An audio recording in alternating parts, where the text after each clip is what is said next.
Welcome to God, Sex, and You, a daily discipleship podcast on healthy sexuality. Here's your host, Purity Pastor, Dustin Daniels. Happy Thanksgiving to you, my friend. I pray that you're able to spend some time with your family and your friends today. But more importantly, I pray that you spend some time with the Lord and you just thank Him for being so gracious in your life. Thank Him for the roof that's over your head, the clothes on your back, and the food that's in the fridge. Thank Him for the fuel that's in the car and the ability to make a living. And maybe you're in a tough spot right now with your health, or maybe a tough spot in career or some family issues. And if you are, I'm sorry to hear that. The holidays seem to magnify those problems, don't they? However, I would still encourage you to thank the Lord for who He is and what He's done and what He will do in your life. Proverbs 3, 5, and 6 reads, "Trust in the Lord with all of your heart, and do not lean on your own understanding. In all of your ways acknowledge Him, and He will make straight your paths." Well, easier said than done, I know. But if you do need trust today, I've got great news. And we are starting a brand new series on the subject of trust. Alan and Pauly Heller are my guests, and our series is from their book. It's titled Learning to Trust Again. Alan and Pauly have been in ministry since 1974, and they've been leading couples communication workshops, and they also speak nationally on the subject of marriage. And they are the co-founders of the biblically based counseling ministry. It's called Walk and Talk, and they've contributed to Focus on the Family's Pastors magazine as well. In today's podcast, we'll ask several questions. Number one, how does a history of broken trust impact your relationships and your marriage today? Number two, how do you respond when we lose trust for those in authority? And number three, what happens when we put our trust in the wrong person? Today's lesson is titled, How Our History of Broken Trust Impacts Us Today. Today we're going to be talking about trust. And it's interesting to me how over 5 or 6 years now and 200 episodes later, I have never done an episode on trust. And I'm so glad that you both are with me today. Wow.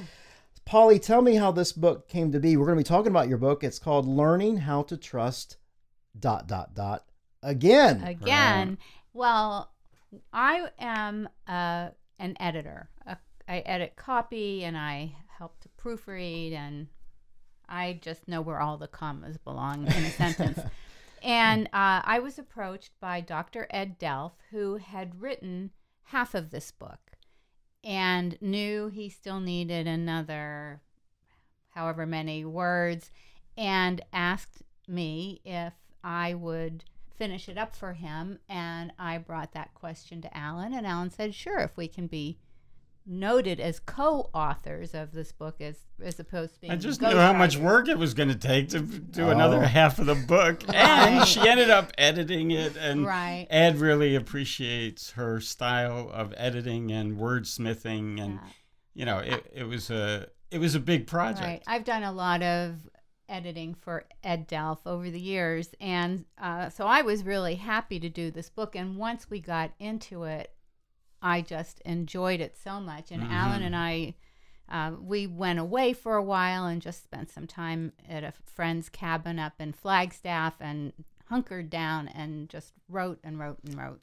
And you have to know that Pauly is the one that is the grammar person and the spelling person. Sure. And I'm Mr., I have the practical counseling experience for 37 years or whatever.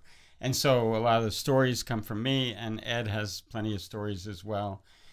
Trust is such a important thing in our life every day, whether it's having to do with our walk with the Lord or our relationships with other people. We have different ways of handling trust, and the hard part is the broken trust that goes on Yeah. in relationships. And certainly I deal with a lot of people that they're in a marriage and somebody goes out on the other person and is dealing with pornography or dealing with an affair. And how do you get that trust back again? I mean, it's learning how to trust again means you had trust in the first place. Sure. And the first place we need to deal with trust is with the Lord and then with each other. So. Yeah, well, as you were talking, Alan, I relate the broken trust to, for example, a lot of couples will come into my office and they'll go, he looked at pornography. I found him doing this. And I explain to them that it's like taking a baseball bat and hitting your wife over and over and over again emotionally. That's the visual that I want to give them. Mm-hmm. And it can be a violent visual, but the reality is that there's emotional pain, there's trauma that come from this. That's the kind of trust that you guys deal with in the book. Well, and one of the things that contributes to trust being broken in a marriage is a person's history of broken trust coming into the marriage. Yeah. So we're innately trusting as babies, but then we learn over time whether or not mom or dad is going to be there when they say they're going to be there, or anybody else, a teacher, a friend,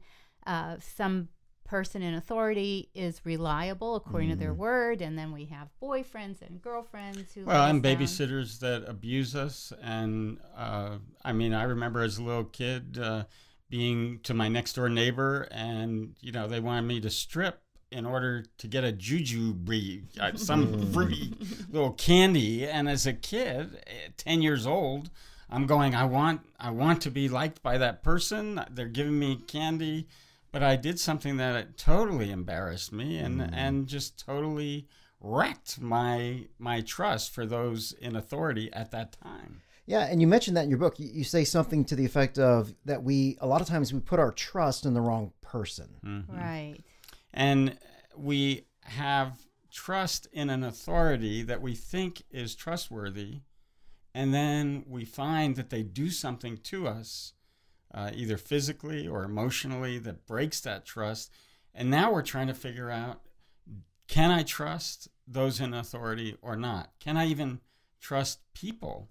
One of the stories we give at the beginning of the book that Ed picked up was Princess Amanda and the dragon eggs. And I thought, Pauly, since you love stories, you could tell them about that one. Well, this story relates on so many levels. It was written back in 1986, I think, by David and Karen Maines, who had a radio ministry, speaking ministry in Wheaton, Illinois.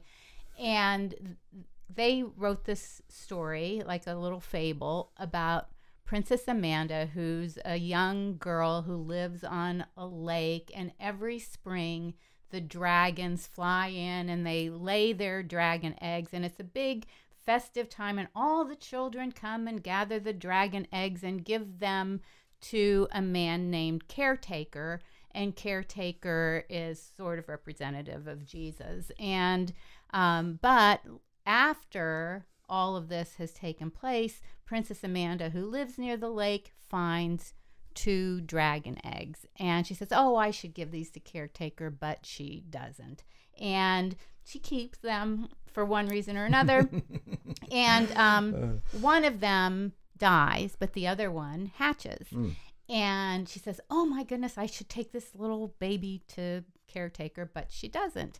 And it's so cute. The little baby dragon is just kind of floppy and clumsy. And then they become friends and they do all these little games together. But eventually, this baby dragon grows up into a big fire-breathing dragon, and Amanda can't control it anymore. And along the way, Caretaker comes for a visit, and he says, oh, Amanda, I see looks like there's been a little charring on your walls there. A lot of smoke damage. And she says, oh, no, I think that happened later. So she starts to lie. She starts to hide things. She starts to withdraw from her relationships with other people because nobody should know about this dragon. And eventually, the dragon becomes so big and so threatening that she kicks it out of her house, and then it comes back and attacks her. And she calls for caretaker, and immediately he is there.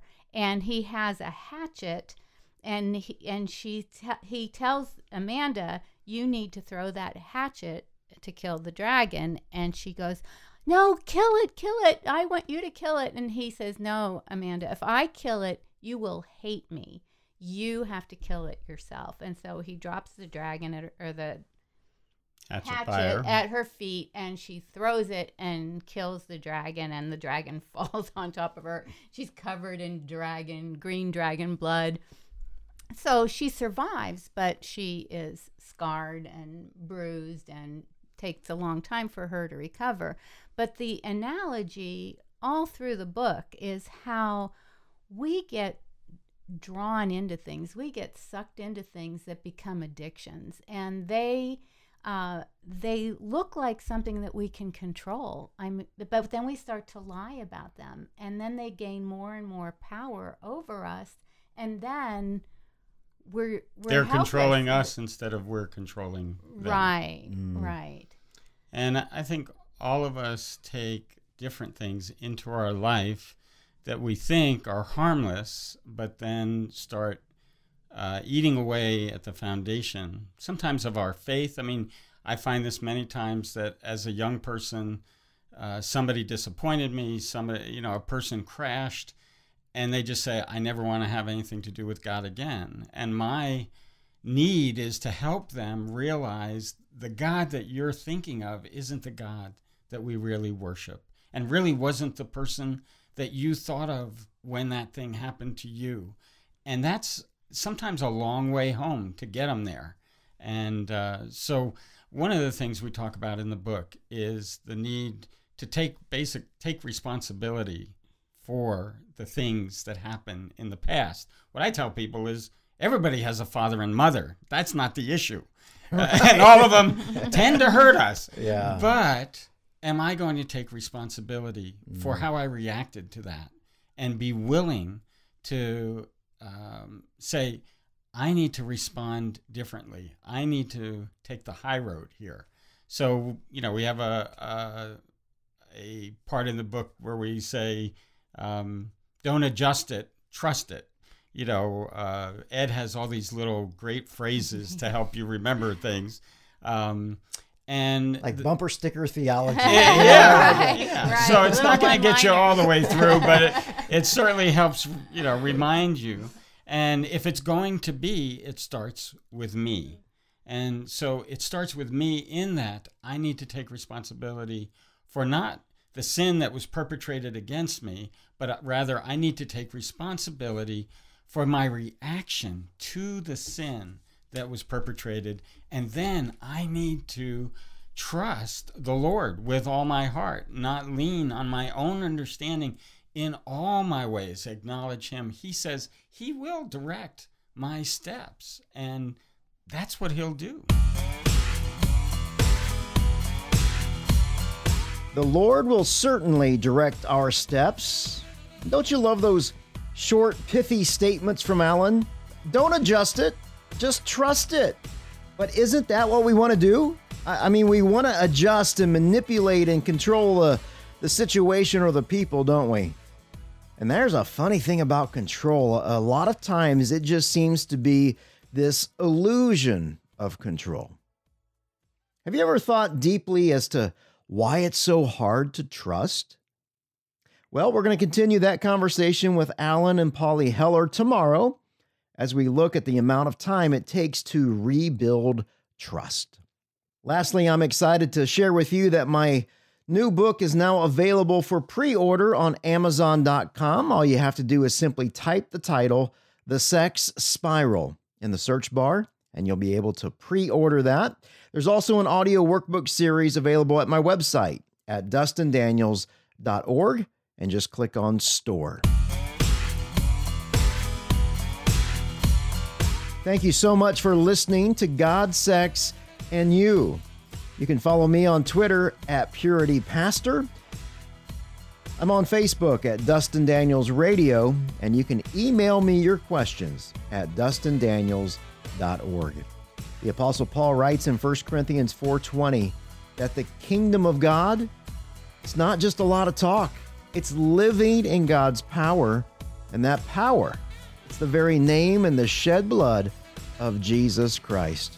I pray that you walk worthy today, my friend, as you cling to Jesus throughout the day. I love you. Have a great Thanksgiving, and I look forward to our time again tomorrow.